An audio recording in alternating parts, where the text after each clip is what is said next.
Dear friends, today we are going to talk about GINA Guidelines for asthma. We are going to discuss key changes that happened in the last few years. GINA is a global body constantly working towards for the betterment of asthma, particularly the management aspects, and it has based upon the research and publications. It constantly revises its recommendations. The last major update was happened on 2019, and I don't want to go into the history because sometime before we all thought bronchial asthma is a constrictive disease, but today everybody accepts it is an inflammatory disease. Accordingly, our treatment modality is also slowly evolving, and now we are going to see what are the key aspects that happened during this revision. Long-term management of chronic asthma. I am not going to discuss about the acute asthma part. Long-term management of chronic asthma in children can be grouped as Group 1, that is asthma in children below 5 years. Group 2, asthma in children 6 to 11 years. And Group 3, that includes both adolescent and adult asthma. I think in this discussion, we are not going to cover the Group 1 because it's a different subject. We'll have a separate video on that. We are going to discuss last two, that is Group 2, asthma in children between 6 to 11 years, adolescents and adults. GINA always advises to follow this asthma cycle. It involves three major aspects. First one is the assessment of asthma, then adjustment of treatment, then the review. Actually, it's a very logical one also. When you happen to see asthma cases, may not be a naive cases. Already it may be a treated cases. Already has gone for is maybe a default, or he has gone for a long-term remission and again is getting back the relapse symptoms. Like that, it may be many things. So the confirmation of diagnosis is very important, in addition to other things that has been depicted here. So we are going to talk about what are the major changes that happened in the diagnosis of asthma, or what are the recommendations. Then we are going to talk about the treatment.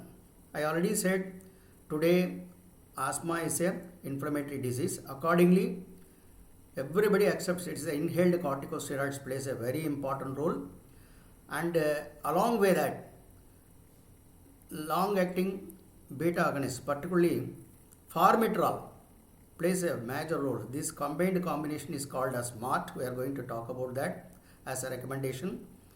Finally, review. While review, the children may become controlled, partly controlled, or well controlled. There may be side effects. So what to do, and what GINA says about that. First, GINA guidelines. That is a key changes in the GINA guidelines in the last 2 years is diagnosis aspect. Sometime before, we all, I think I used to talk asthma is a clinical diagnosis. After that, we thought confirmation is very important, spirometry component, because it gives a objective evidence. So this is the day of consumerism, or more than that, once you convince the parents that particular child is having asthma by doing a spirometry, I think they will come for a follow-up regularly. Then I am going to tell about the peak flow also. Spirometry is nothing but it is a test that measures the lung volumes, and thereby it assesses the lung function. And one of the important advantage with the spirometry is the bronchodilator response. What to do when a child comes to you, you give 2 doses of 100 micrograms salbutamol through the MDI spacer and repeat the spirogram after 15 minutes. Okay? And if the FU1, so you should have a basic knowledge about what is FU1, what is FEC, what is MMFR, all these things. It's a separate topic. If the FU1 increases 12%, that confirms asthma. But only thing is the child should not taken SABA in the last, that is salbutamol in the last 6 hours, or ICS-LAVA combination in the last 24 hours. It's a very simple technique. Look at the normal one, green, and red one is, that is before asthma. So this is one, but after giving salbutamol, it increases 12% variation. That is the one that confirms the asthma. Again, there is a lot of overdiagnosis or underdiagnosis for asthma, and moreover, spirometry is not available throughout the world.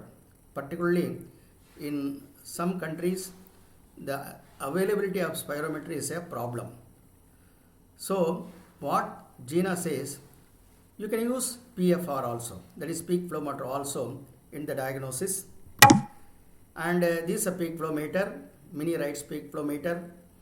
Actually, this is a very simple instrument, and you ask the patient to do as fast as possible expiratory blast, and you assess the improvement. And in that way, if anything, make a baseline, then give 2 puffs, as already we have been doing a bronchodilator response for a spirometry, then repeat after 15 minutes.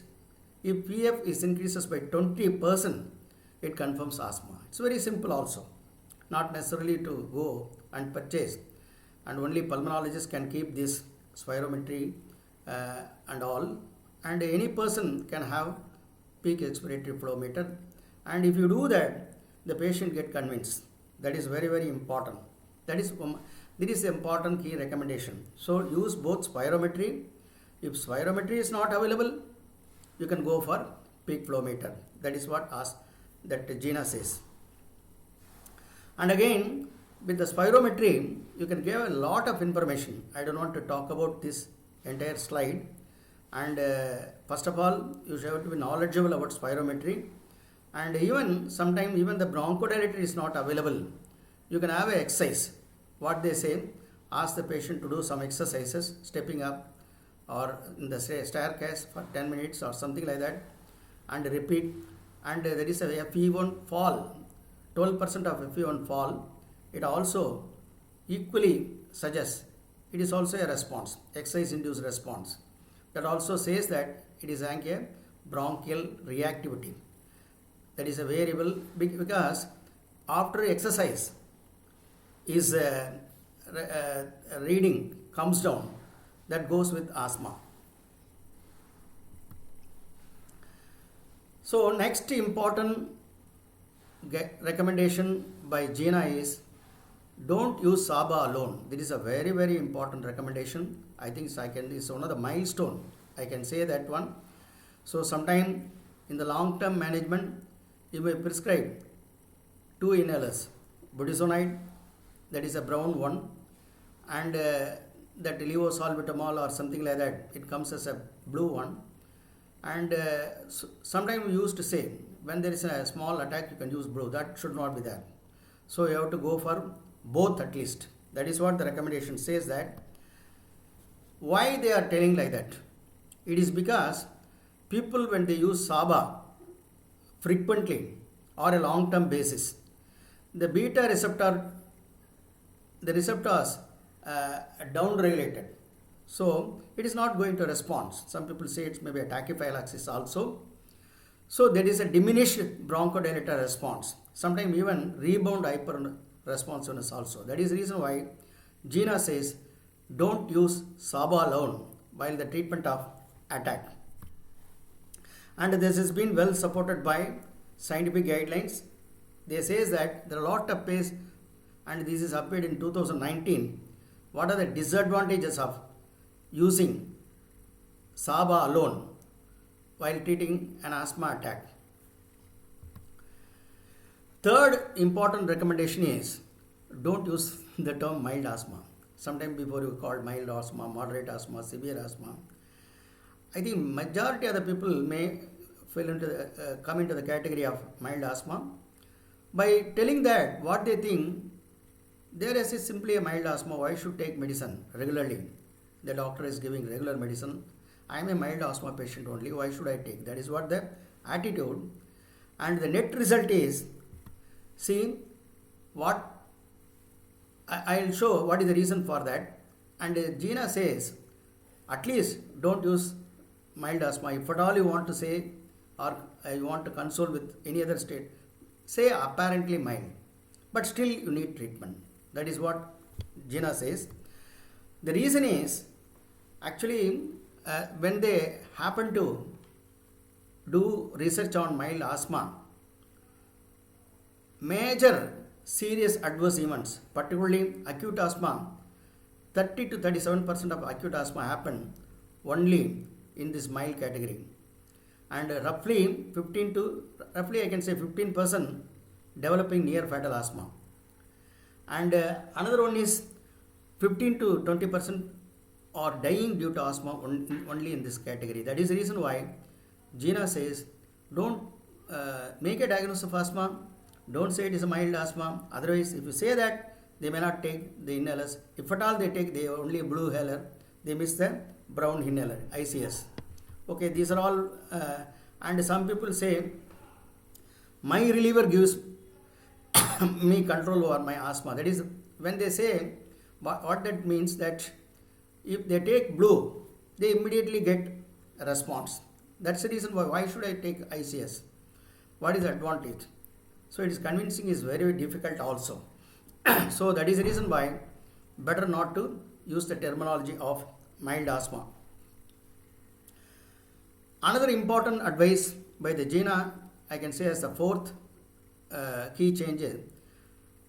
Nowadays, GINA recommends treatment in two tracks. The first one is the preferred one.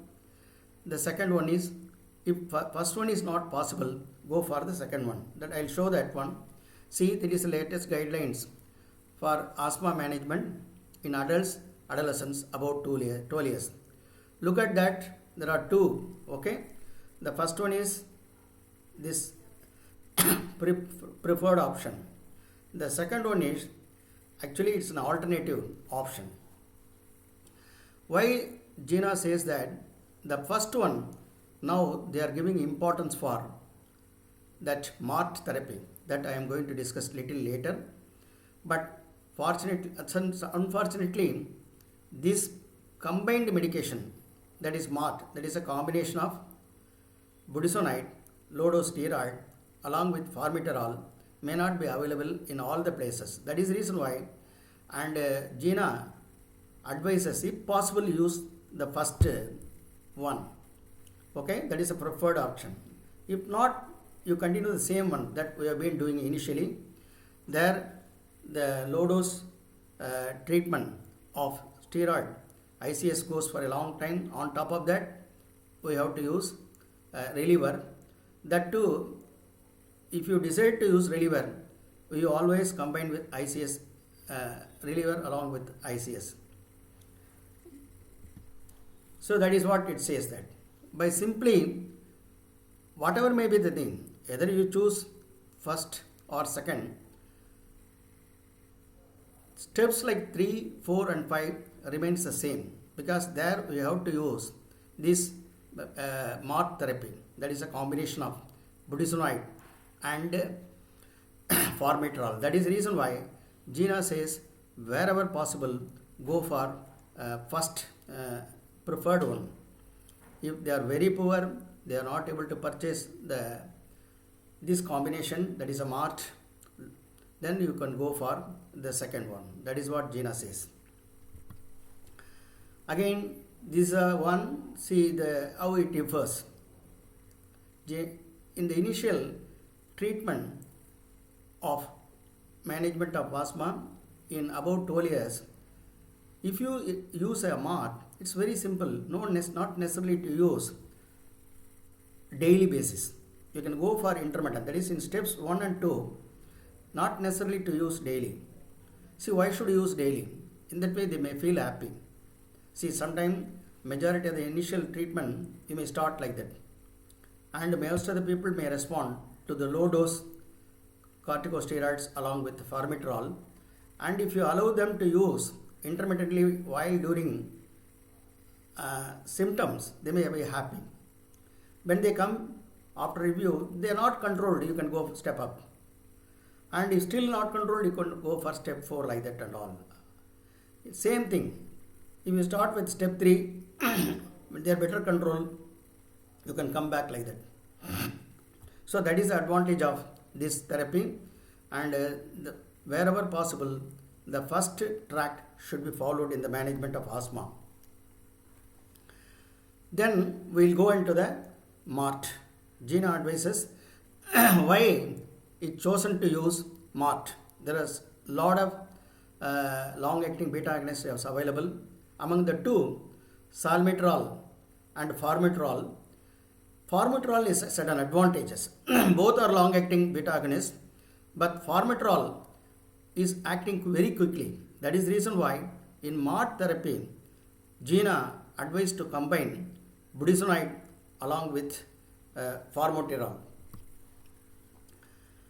See, MART means it is a maintenance and reliever therapy. Sometimes it is also called SMART. Okay, SMART means single inhaler containing both maintenance and reliever therapy.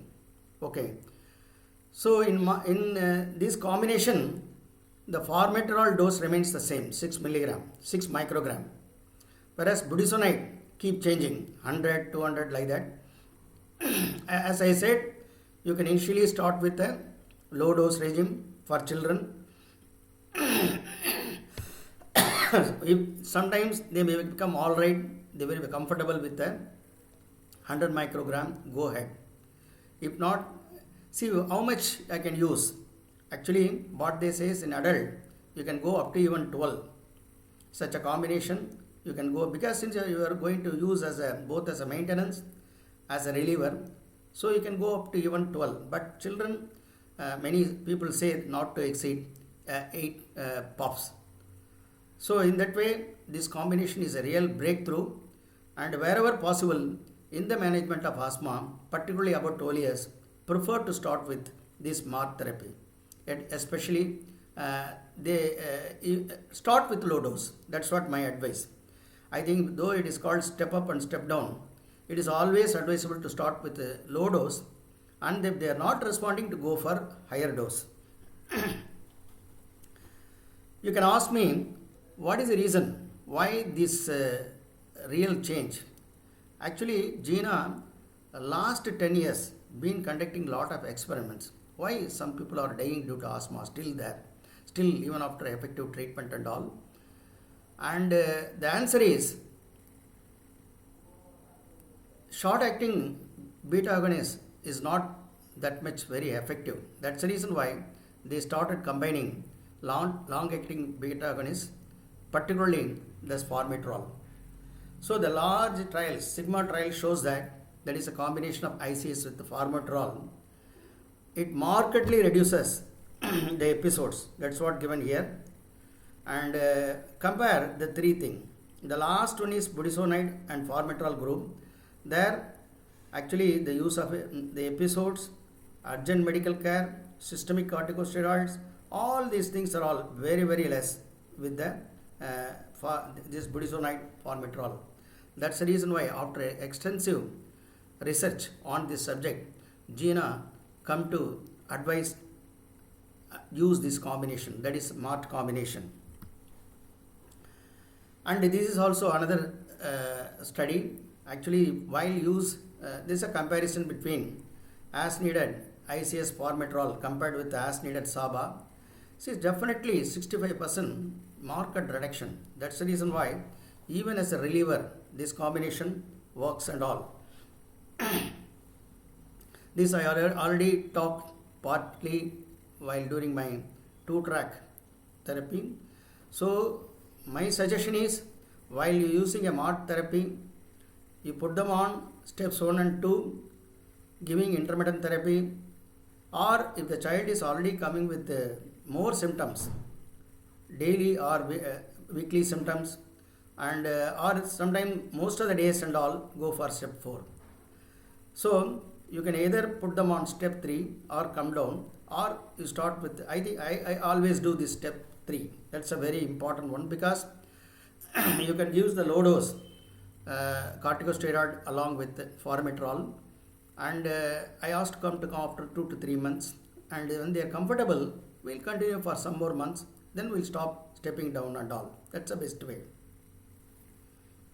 Right.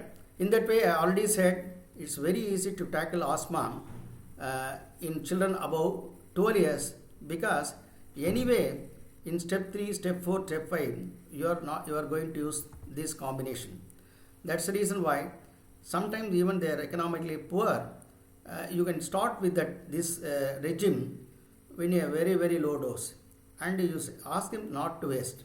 See, the wasting see, sometimes they use the medicine very wrongly. That may be the reason for spending. So you have to have a correct inhaler technique that I am going to tell in the coming slides. Right. This is even 6 to 11 years also. GINA advises to use MART therapy, but the therapy should be start from step 3, step 4 and step 5. Okay. In step 1 and step 2, you can have a low dose corticosteroids along with salbutamol. Only thing is, while you use salbutamol, use that corticosteroids. So coming to the terminologies, it's not a big thing. I don't want to waste the time.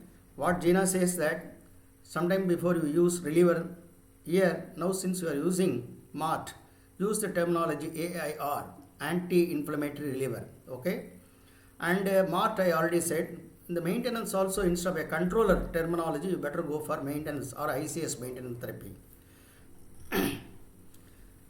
Just before going to the uncontrolled asthma, difficult asthma, I tell about triple therapy. Triple therapy is the one sometimes we have to use in step 5. Actually, some of the people may not be controlled with high dose or medium dose of ICS LABA combination. There you can go add on LAMA, might be very useful. So that is what depicted in the step 5. Look at the step 5, add on LAMA. Okay. So here along with ICS, LAMA is added. See, it's a triple combination. See, ICS take care of the inflammatory part.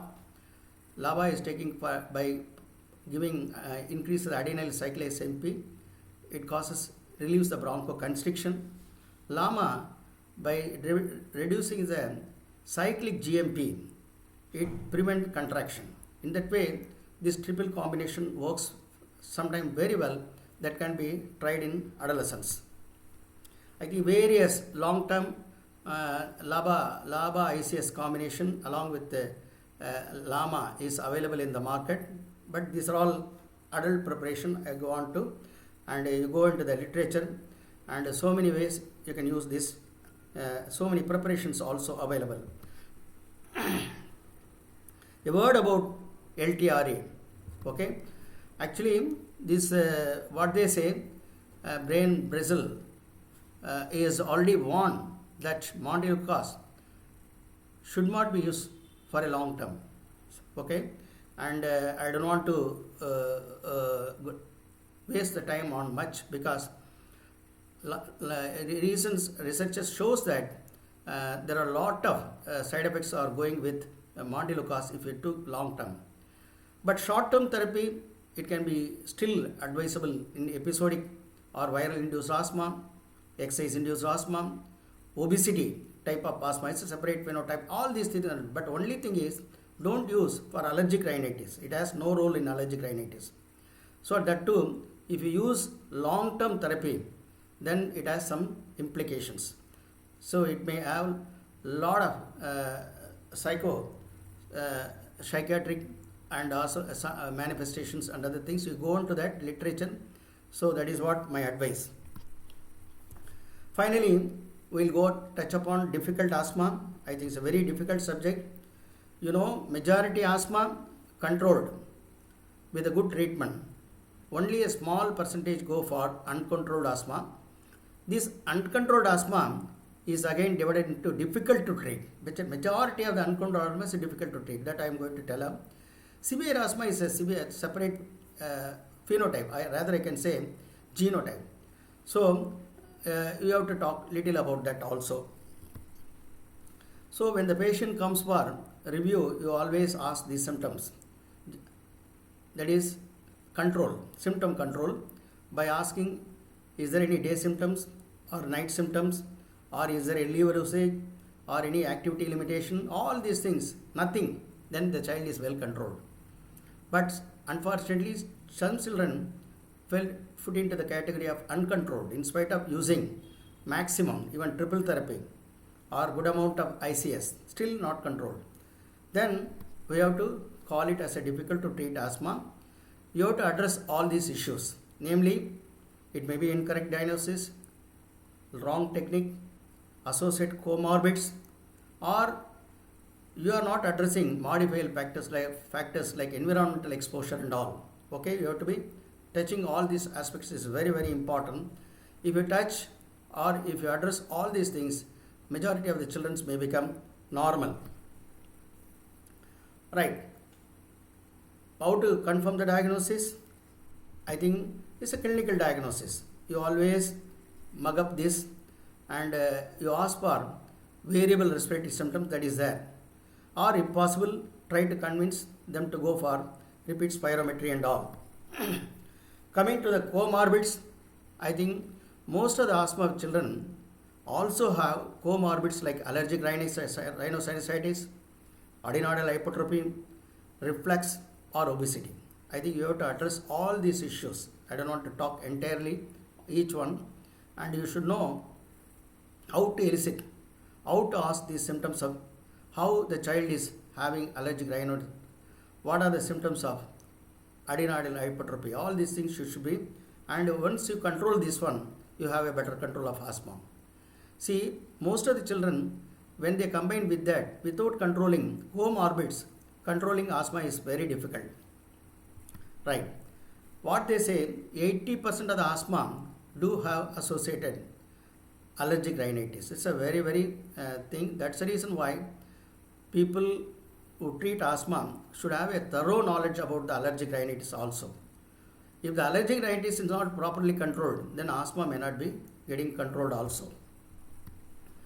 Again, selecting the device is very, very important. Below 4 years, go for MDA spacer with mask.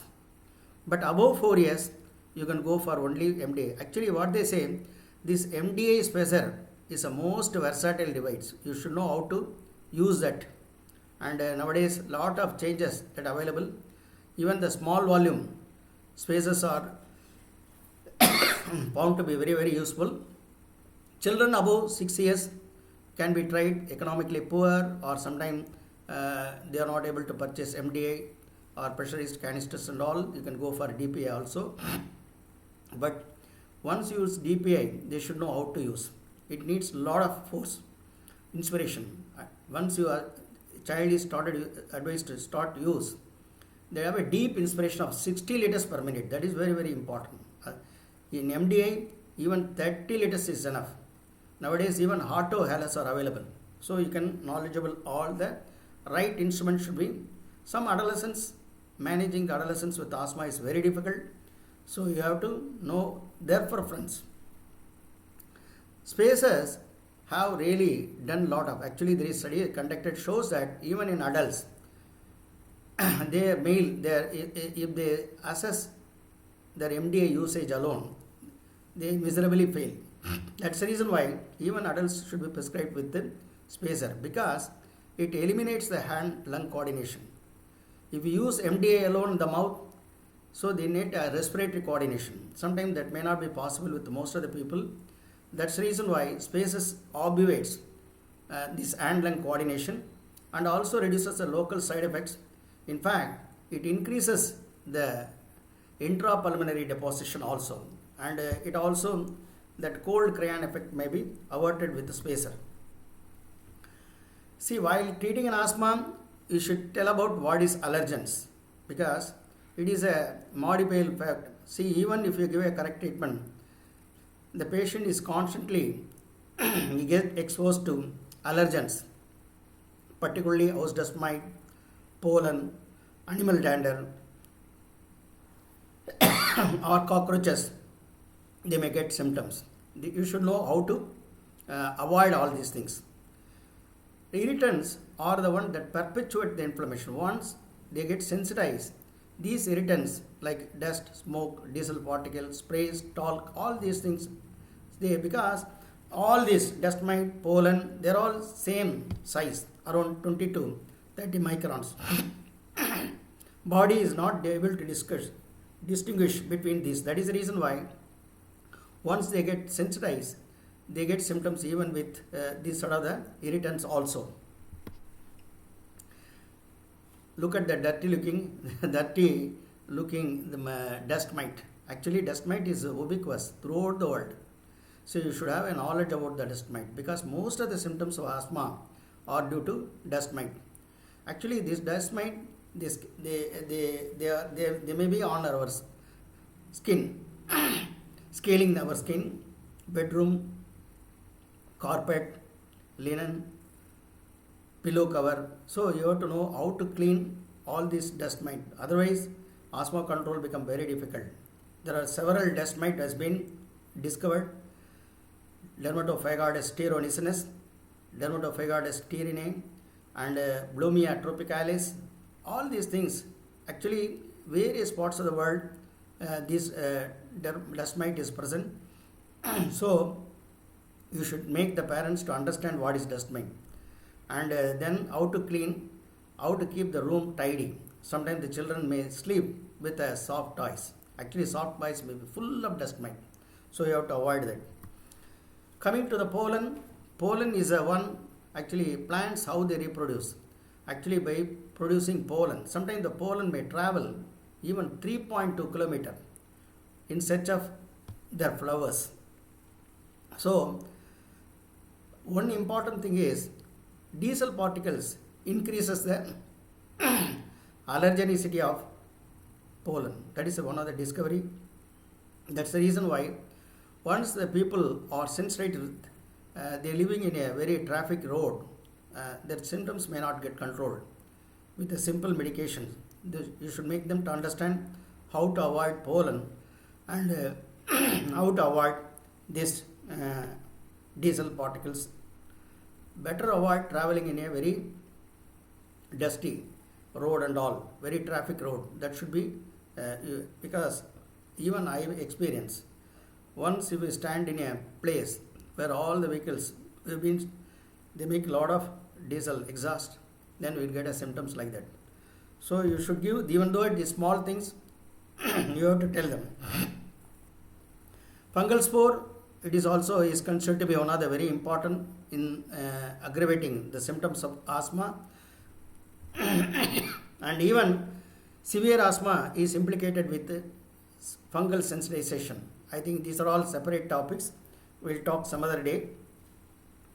See, half of the world population still using solid fuels, that is the facade. So in a single room, they use either wood, animal dung, crop waste. They're producing lot of smoke. So the children get exposed to this indoor pollution. So you should know, okay, even the therapeutic treatment may not help.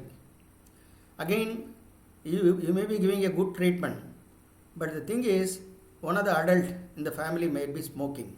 So you advise them to stop smoke, or at least they should not smoke in the house. Because smoking, the cigarette smoke contains a lot of chemical compounds that may stimulate or aggravate the symptoms of asthma. The last one is severe asthma.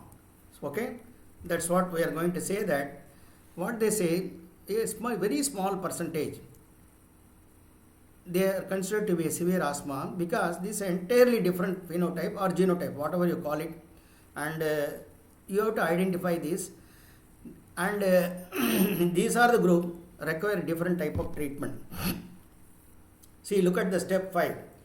Instead of giving all, you are given this combination of MART, you are given triple therapy, you added, so still they may not control. Then you have to look for some other things, and that is what the biologicals. Okay. So severe asthma is a subtype of difficult to treat asthma. Here asthma that is not controlled despite very high dose of ICS and LABA, in spite of controlling all the modifiable factors. That is what they say, that it is a separate label, and there are some few children, but adults also do suffer from severe asthma. Actually, the science research shows that group 2 innate lymphoid cells, that is ILC2, are implicated with this sort of a severe asthma.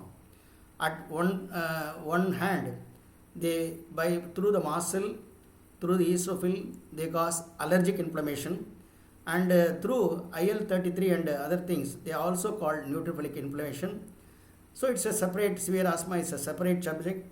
But one thing, before starting the treatment, you have to find out whether the particular child is belong to T2 high or T2 low, because your biologicals may not work for T2 low. So only in T2 high subtype, that can be identified by some simple test, by doing a total IgE, eosinophil count, nasal eosinophils.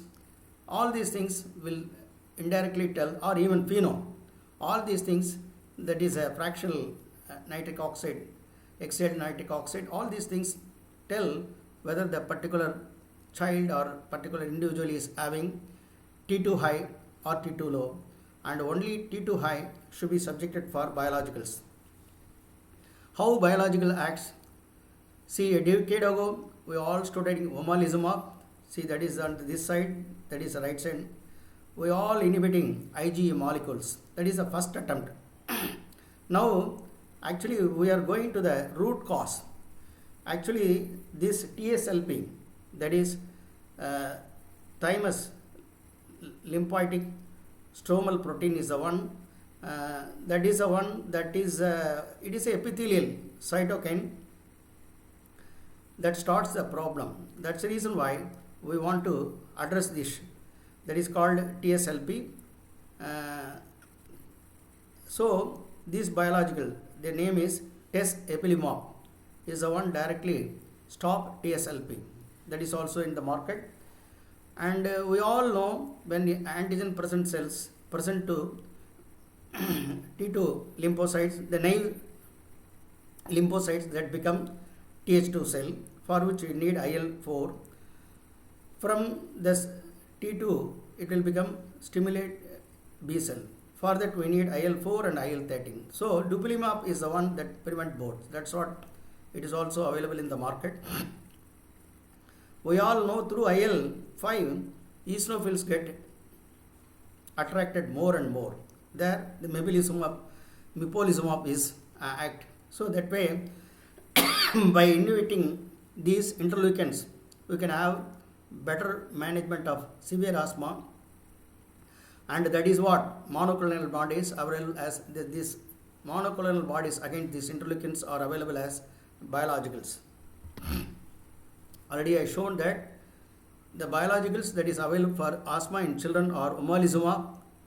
From 6 years onwards you can use, even mepolizumab you can use 6 years. So other things, I think this is a very different subject. For a common people it may not be. And once you made particular child is suffering from severe asthma, it has to be properly referred to a center where they should have adequate knowledge about the management of severe asthma. More than that GINA says that asthma management, asthma is the one disease that needs a personalized assessment. Without addressing the risk factors, we cannot control asthma. And the most important thing is the patient should be reviewed once in 2 to 3 months. That is very, very important. Sometimes if you prescribe the drug, if you do not tell correctly, they can continue the drug for a long time. That is what happening. You should be very careful when to come for review. You always give options, whether it's possible to come after 6 weeks, 8 weeks, Accordingly, you have to give, some people come from far away. You have a good discussion when to come, when to see you. That is very, very important. So far, I have been telling key changes in GINA guidelines for asthma, and actually all these things are due to the culmination of a decade long. Actually, all these things are started a decade before by GINA, and they have been keep on adding, and that's what I compiled. So it is not my all the credit goes to GINA, and I am a very staunch supporter of GINA because of all the guidelines. GINA is very, very important in the sense the GINA committee meets at least twice in a year, and they make a fresh statement every year. Sometimes they give you a bulletin if the major changes have happened, and that will be immediately given in the form of guidelines to the entire world.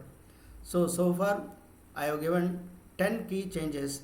If you follow the 10 key changes, we will definitely do better work. I always say asthma education empowers. If you read and treat correctly, once the asthma patients is getting all right, they will bring a lot of patients. Only thing is we have to honestly treat them with the lowest dose, and we should them better, because there are a lot of medications, very costly medication also there. It all depend upon the financial situation, but unfortunately poor children are suffering more. The morbidity and mortality is not only more in the poor but also in developing countries, and that is the reason why as a practitioner we should know everything about asthma, because it's a very, very important topic. Once you know, it empowers you. You are going to give a very good treatment for the poor and needy children. Thank you one and all. Sorry, my throat is. We'll try to meet in some other video also.